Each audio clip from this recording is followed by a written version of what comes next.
Sahabat Jendela Azmi yang dirahmati Allah, mari kita duduk tenang dan jernihkan pikiran. Kita akan membedah sebuah kalimat sakti yang menjadi kunci rahasia para wali di tanah Jawa.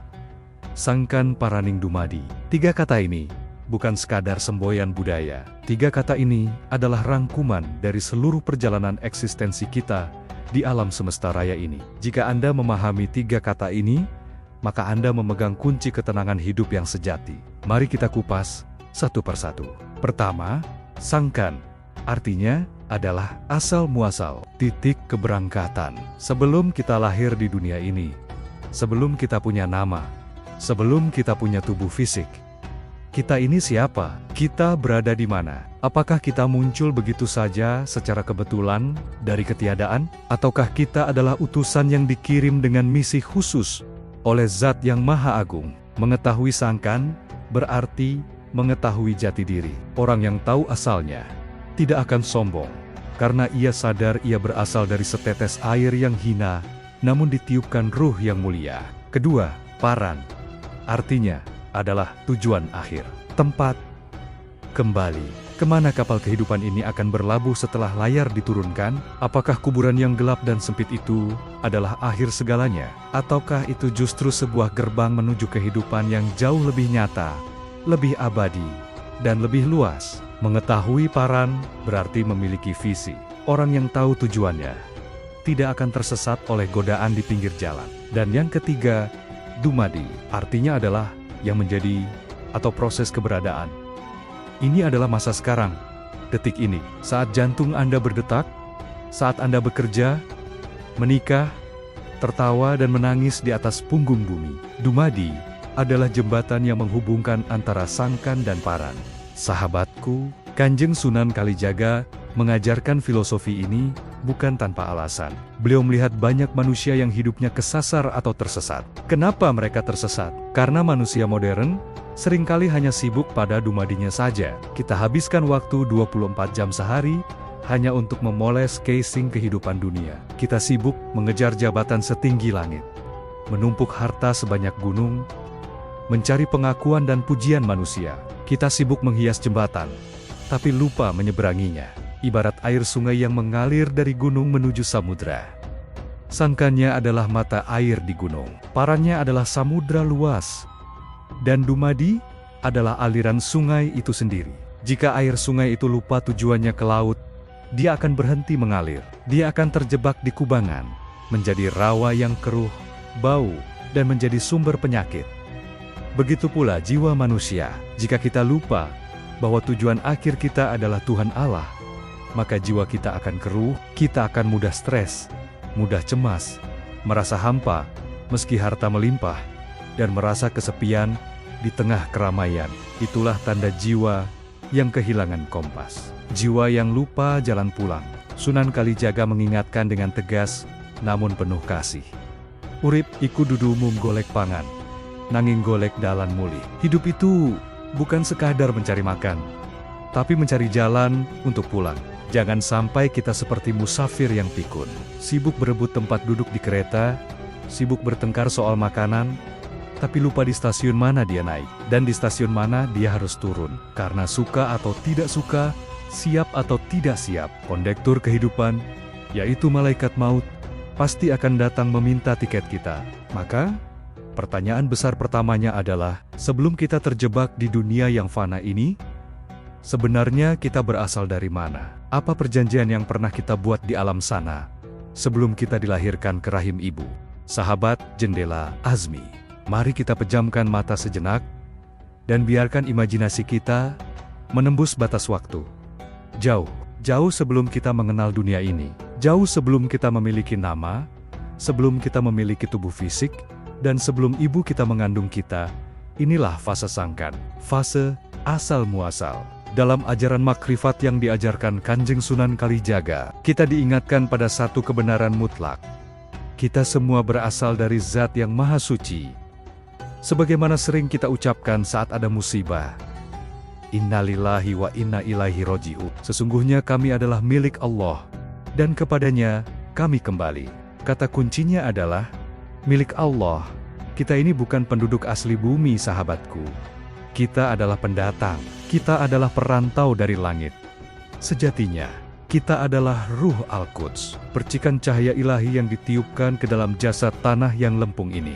Dulu, di sebuah dimensi yang disebut alam lahut atau alam arwah, ruh kita pernah hidup berdampingan dengan kedekatan yang luar biasa kepada Sang Pencipta. Di sanalah terjadi sebuah peristiwa agung. Sebuah kontrak suci yang seringkali dilupakan oleh manusia saat sudah lahir ke dunia. Tuhan bertanya kepada seluruh ruh kita, "Alastu birobikum? Bukankah aku ini Tuhanmu?" Dan saat itu, ruh kita menjawab dengan tegas, penuh kesadaran, tanpa keraguan sedikit pun. "Bala syahidna, benar ya Allah, Engkau adalah Tuhan kami. Kami menjadi saksi." Itulah sangkan kita. Asal-usul kita adalah tauhid. Asal-usul kita adalah kesucian. Saat pertama kali kita ditiupkan ke dunia, kita lahir dalam keadaan fitrah.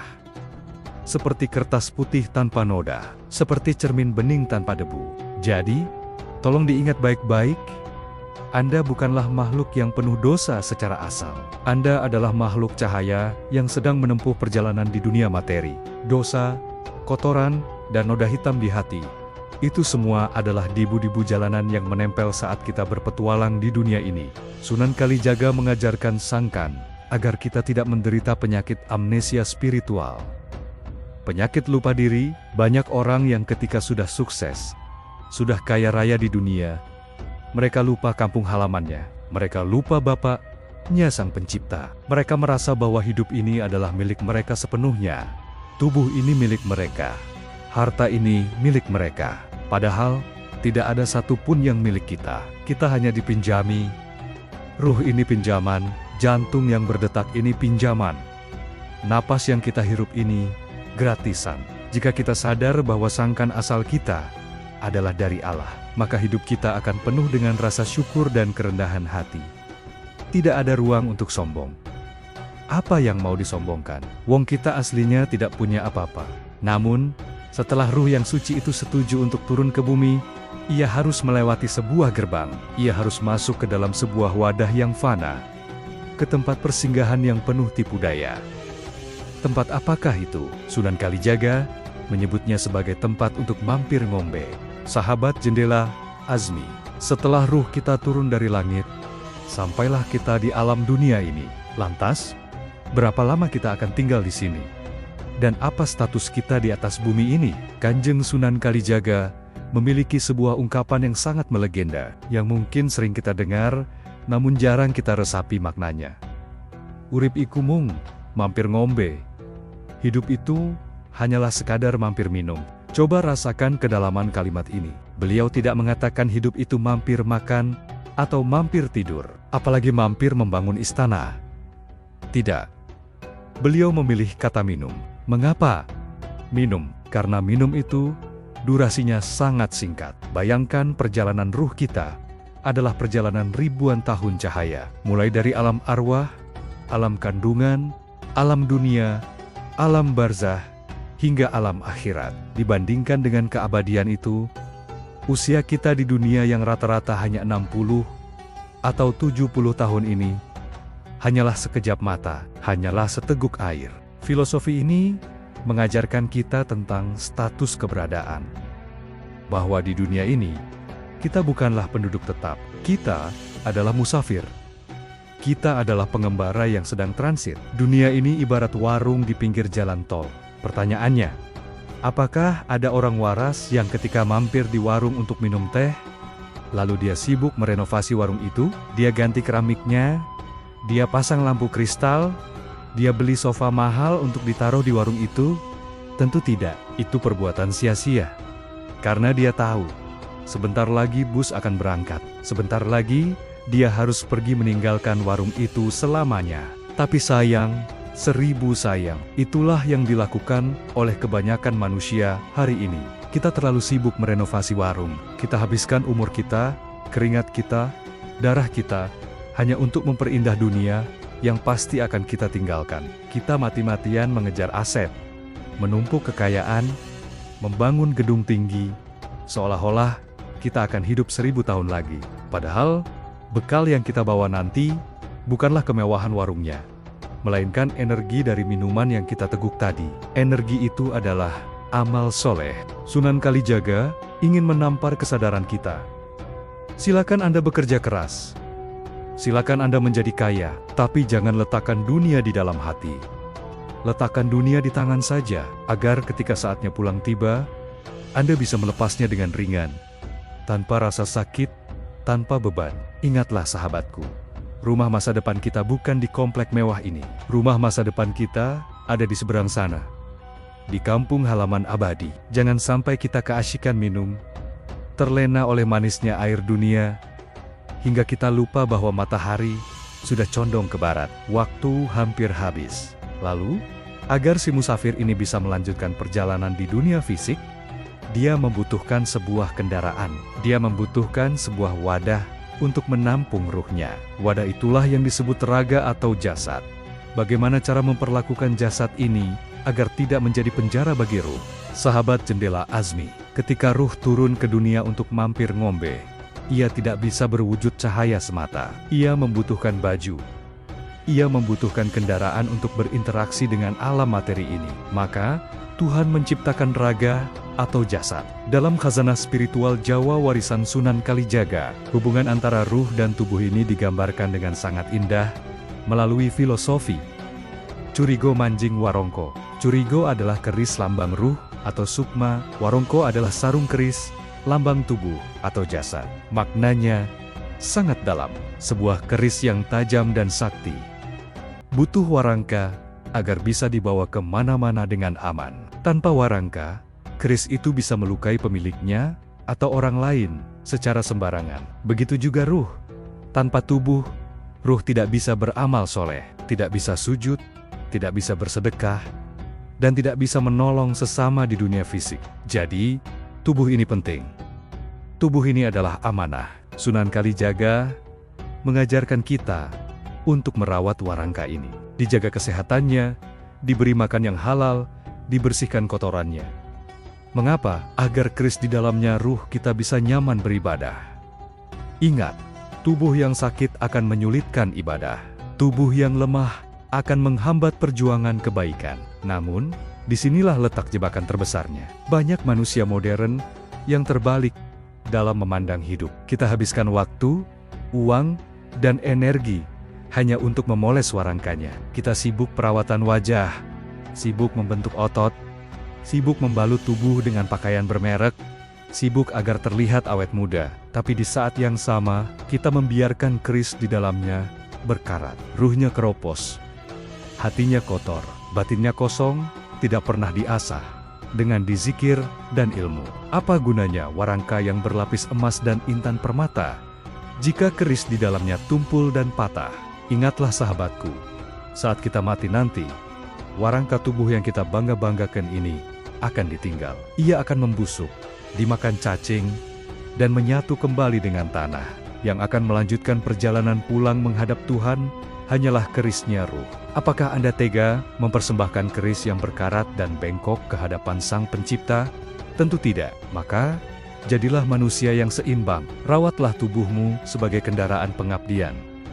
Tapi fokuslah menajamkan jiwamu sebagai bekal keabadian. Lantas, jika tubuh sudah sehat dan ruh sudah siap, apa tugas konkret kita di dunia ini? Apakah cuma duduk diam berzikir di pojokan masjid?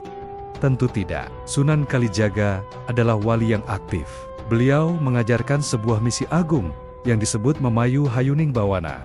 Sahabat jendela Azmi, jika hidup ini hanya sekadar mampir minum, dan tubuh ini hanyalah wadah pinjaman, lantas apa yang harus kita kerjakan selagi kita masih bernapas? Apakah kita hanya duduk diam di pojokan masjid, memutar tasbih, dan melupakan dunia? Ataukah kita sibuk mengejar ambisi pribadi tanpa peduli kanan kiri? Kanjeng Sunan Kalijaga mengajarkan bahwa kesalehan ritual saja tidak cukup. Seorang musafir sejati harus mengemban misi agung yang disebut Memayu Hayuning Bawana. Memayu artinya mempercantik, menyelamatkan, atau merawat. Hayuning artinya keindahan atau keselamatan. Bawana artinya dunia atau alam semesta. Jadi, tugas kita di bumi adalah merawat dan memperindah keindahan dunia. Ingatlah, Tuhan menciptakan alam semesta ini sudah dalam keadaan indah dan seimbang. Tugas kita sebagai khalifah, wakil Tuhan, bukanlah untuk merusaknya, bukan untuk menebar kebencian, bukan untuk membuat kerusakan di muka bumi. Justru kehadiran kita harus menjadi rahmat. Jejak langkah kaki kita haruslah jejak perbaikan. Dalam falsafah Jawa, ini juga sering disebut urip iku urup. Hidup itu harus menyala. Hidup itu harus menjadi cahaya. Cahaya yang memberikan penerangan bagi yang tersesat, memberikan kehangatan bagi yang kedinginan, dan memberikan manfaat bagi lingkungan sekitar. Coba tanyakan pada diri sendiri. Apakah keberadaan saya di rumah, di kantor, atau di masyarakat membuat orang lain bahagia? Atau justru kehadiran saya membuat orang lain resah dan sakit hati? Jika Anda pergi meninggalkan warung dunia ini nanti, apa yang akan dikenang orang? Apakah Anda akan dikenang sebagai perusak atau sebagai penebar kasih sayang? Sunan Kalijaga tidak pernah mengajarkan Islam yang garang, yang suka memukul. Beliau mengajarkan Islam yang merangkul. Beliau mencontohkan bahwa ibadah tertinggi itu bukan hanya soal berapa ribu rakaat sholatmu, tapi seberapa banyak perut lapar yang sudah engkau kenyangkan, seberapa banyak air mata kesedihan yang sudah engkau hapus, dan seberapa damai lingkunganmu karena kehadiranmu. Itulah bekal perjalanan yang sesungguhnya, amal jariah, ilmu yang bermanfaat, dan anak soleh yang mendoakan. Itulah mata uang yang laku di akhirat nanti. Namun, sahabatku, niat mulia untuk menjadi urup dan memayu hayuning bawana ini tidaklah mudah. Jalan menuju kebaikan itu terjal dan licin. Ada banyak begal dan perampok yang siap menghadang kita di tengah jalan. Mereka siap merampas bekal kita dan membuat kita lupa arah pulang. Sahabat, jendela Azmi. Setiap perjalanan pulang pasti memiliki rintangan. Semakin berharga tujuan kita, semakin berat pula ujiannya. Dalam perjalanan spiritual menuju Tuhan ini, musuh terbesar kita bukanlah setan yang bertanduk menyeramkan, bukan pula orang jahat di luar sana. Musuh terbesar itu ada di sini, di dalam diri kita sendiri, yang berkolusi dengan kemilau dunia luar. Sunan Kalijaga menyebut rintangan ini sebagai godaan, kadonyan, keduniawian, dan hawa nafsu. Ingat filosofi mampir ngombe tadi? Bahayanya adalah minuman dunia ini rasanya sangat manis, sangat memabukkan. Saking manisnya, banyak musafir yang awalnya cuma niat mampir sebentar, akhirnya malah mabuk. Kita mabuk oleh harta bondo, kita mabuk oleh jabatan pangkat, kita mabuk oleh pujian dan popularitas. Mata batin kita menjadi silau. Saat mata silau oleh cahaya lampu dunia, kita jadi buta terhadap cahaya ilahi. Kita mulai merasa bahwa dunia inilah rumah kita yang abadi. Kita mulai sikut kanan sikut kiri, menipu saudara, memutus silaturahmi, dan menghalalkan segala cara hanya demi menambah isi gelas kita. Padahal, gelas itu bocor sahabatku, tidak akan pernah penuh. Nafsu itu ibarat meminum air laut, semakin diminum, semakin haus. Dan yang paling mengerikan adalah, karena terlalu asyik menikmati minuman itu, kita lupa waktu. Kita tidak sadar bahwa matahari umur kita sudah condong ke barat. Rambut sudah mulai memutih, tenaga sudah mulai berkurang. Teman-teman sebaya satu persatu sudah dipanggil pulang. Peringatan alam sudah datang bertubi-tubi. Ayo siap-siap, sebentar lagi maghrib tiba. Tapi karena hati sudah terlanjur terikat kuat pada kadonyan, peringatan itu diabaikan. Kita masih saja sibuk bermain-main, layaknya anak kecil yang tidak mau disuruh mandi sore. Inilah penyebab utama manusia tersesat, terlalu mencintai warung, hingga lupa kampung halaman. Lantas, di tengah gempuran tipu daya dunia yang begitu dahsyat ini, adakah alat bantu yang bisa menyelamatkan kita? Adakah kompas penunjuk arah, agar kita tetap sadar dan tidak terseret arus kegilaan zaman ini? Kanjeng Sunan memberikan sebuah pusaka agung untuk menangkalnya. Pusaka itu bernama Eling lan Waspada. Apa makna sejatinya? Sahabat jendela Azmi, di tengah hutan belantara dunia yang penuh kabut tipu daya ini, kita membutuhkan sebuah alat navigasi yang akurat. Alat yang memastikan kita tidak salah langkah dan jatuh ke dalam jurang kehinaan. Kanjeng Sunan Kalijaga mewariskan pusaka agung itu dalam dua kata sakti, Eling lan waspada. Apa makna sejatinya? Eling ingat bukan sekadar lisan yang komat kamit menyebut nama Tuhan. Eling adalah kesadaran batin yang online, 24 jam bersama Allah. Dimanapun kakinya melangkah, hatinya sadar bahwa ada CCTV langit yang selalu merekam. Ada zat yang maha melihat, yang tak pernah tidur. Orang yang eling, meskipun dia sendirian di ruang tertutup, dia tidak akan berani berbuat maksiat. Dia tidak akan berani korupsi. Tidak akan berani mengambil hak orang lain. Kenapa? Karena dia merasa diawasi oleh kekasihnya. Sedangkan waspada siaga adalah sikap kehati-hatian tingkat tinggi. Musuh kita bukanlah orang lain, melainkan nafsu kita sendiri yang sering menipu. Nafsu sering membungkus racun dengan kemasan madu. Nafsu sering membungkus dosa dengan kemasan kesenangan. Jika kita tidak waspada, kita akan mudah tergelincir. Kita akan menganggap keserakahan sebagai ambisi dan menganggap kesombongan sebagai harga diri. Sunan Kalijaga mengajarkan, Yen wus eling, aja lali waspada. Jika sudah ingat Tuhan, jangan lupa untuk tetap waspada terhadap lingkungan dan diri sendiri. Orang yang memegang teguh eling lan waspada, hidupnya akan tenang. Ia tidak gerusi-geruzu terburu-buru, ia tidak mudah panik saat kehilangan dunia, dan tidak mudah terbang saat dipuji manusia. Hatinya stabil, mentalnya baja, karena ia tahu, semua yang terjadi di dunia ini, hanyalah sandiwara sebentar. Dengan memegang kompas ini, insya Allah, perjalanan kita akan lurus. Kita akan selamat melewati jebakan-jebukan dunia yang mematikan. Dan akhirnya, setiap perjalanan pasti ada ujungnya. Setiap musafir pasti akan sampai di batas kota. Di ujung jalan itu, sebuah gerbang besar sudah menunggu kita. Gerbang yang ditakuti banyak orang, namun dirindukan oleh para kekasih Allah. Gerbang itu bernama Paran atau kematian. Bagaimana kita harus menyambut gerbang itu? Sahabat jendela, Azmi, sampailah kita pada babak akhir dari peta kehidupan ini. Babak yang disebut Paran. Tujuan, tempat kembali. Bagi sebagian besar manusia, kata ini terdengar menakutkan. Kita sering menyebutnya dengan istilah kematian. Banyak orang lari dari kematian, menutup telinga dari beritanya, dan pura-pura lupa bahwa ia akan datang. Padahal, kematian adalah satu-satunya kepastian dalam hidup yang penuh ketidakpastian ini. Namun, mari kita ubah sudut pandang kita dengan kacamata makrifat Sunan Kalijaga. Paran bukanlah akhir dari segalanya. Liang lahat yang gelap itu bukanlah titik tamat, melainkan sebuah pintu gerbang. Ingat kalimat inna ilaihi roji'un. Roji'un artinya kembali. Kita sedang dalam perjalanan pulang. Jika kita kembali ke rumah bapak ibu kita di kampung saat lebaran saja, rasanya begitu bahagia. Lantas mengapa kita takut kembali kepada Sang Maha Pencipta yang lebih mencintai kita daripada ibu kita sendiri? Bagi para kekasih Allah, kematian adalah saat yang paling ditunggu-tunggu. Ini adalah momen wisuda. Ini adalah momen pertemuan agung antara seorang pecinta dengan sang kekasih yang selama ini dirindukan dalam setiap sujudnya. Lepas sudah beban dunia, lepas sudah rasa sakit fisik, yang ada hanyalah kedamaian abadi di sisinya. Tapi, ceritanya akan berbeda bagi mereka yang tidak punya bekal. Bagi musafir yang terlalu asyik mampir ngombe tadi, kematian adalah mimpi buruk.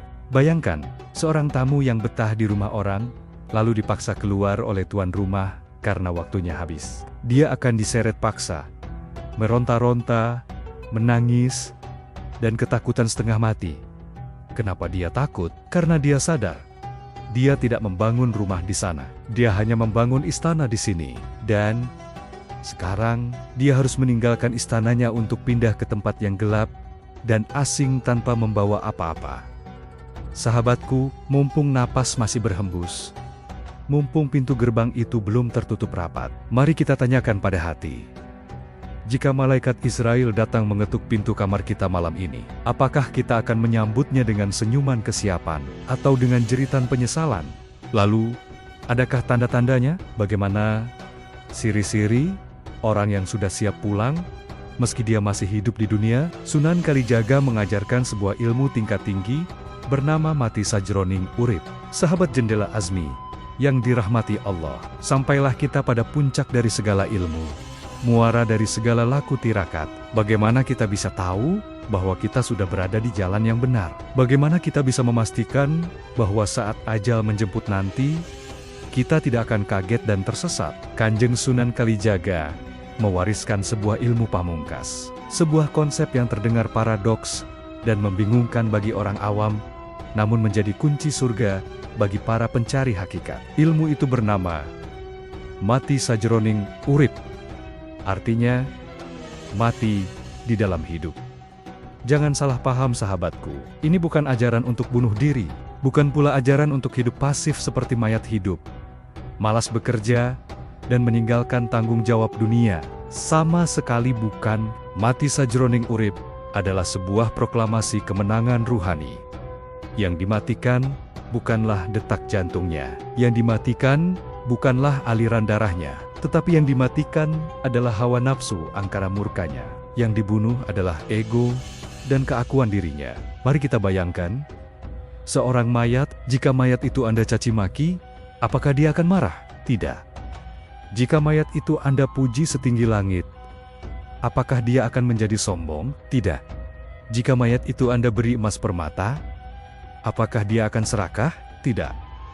Dan jika emas itu Anda ambil kembali, apakah dia akan sedih? Juga tidak. Nah, orang yang sudah mencapai makom mati sajroning urip, hatinya memiliki ketenangan seperti itu. Dia hidup, dia bekerja, dia berkarya, tapi hatinya sudah mati dari keterikatan dunia. Dia tidak lagi diperbudak oleh keinginan untuk dipuji. Dia tidak lagi tersiksa oleh rasa takut miskin. Dia tidak lagi terbakar oleh api dendam dan amarah. Baginya, pujian dan cacian itu sama saja. Sama-sama suara angin yang tidak membekas di hati. Emas dan tanah itu sama saja. Sama-sama benda mati yang tidak dibawa mati. Sunan Kalijaga menggambarkan manusia seperti ini, ibarat bunga teratai. Lihatlah, teratai. Ia hidup di air yang keruh, akarnya menancap di lumpur yang kotor. Tapi, apakah bunganya ikut kotor? Tidak.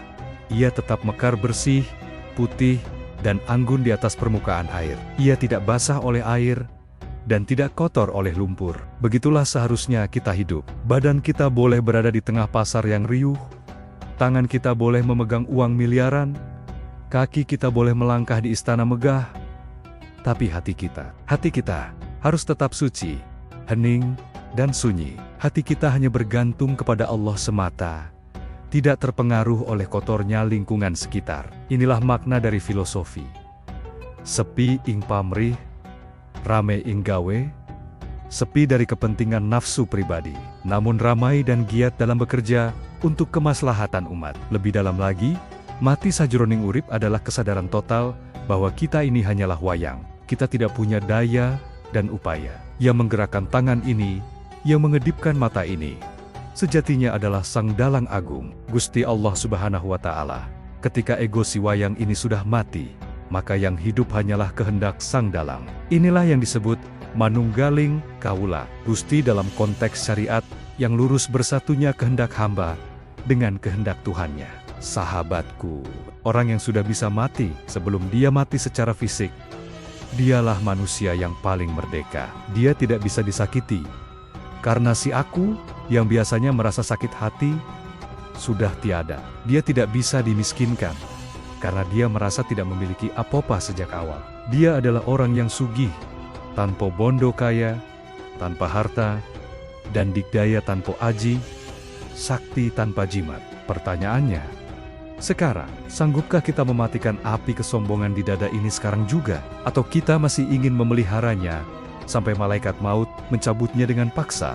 Jika kita sudah paham peta ini, sudah pegang kompasnya, dan sudah belajar cara mati, maka tibalah kita di penghujung perjalanan. Saatnya kita berkemas. Saatnya kita cek bekal terakhir sebelum kapal berangkat.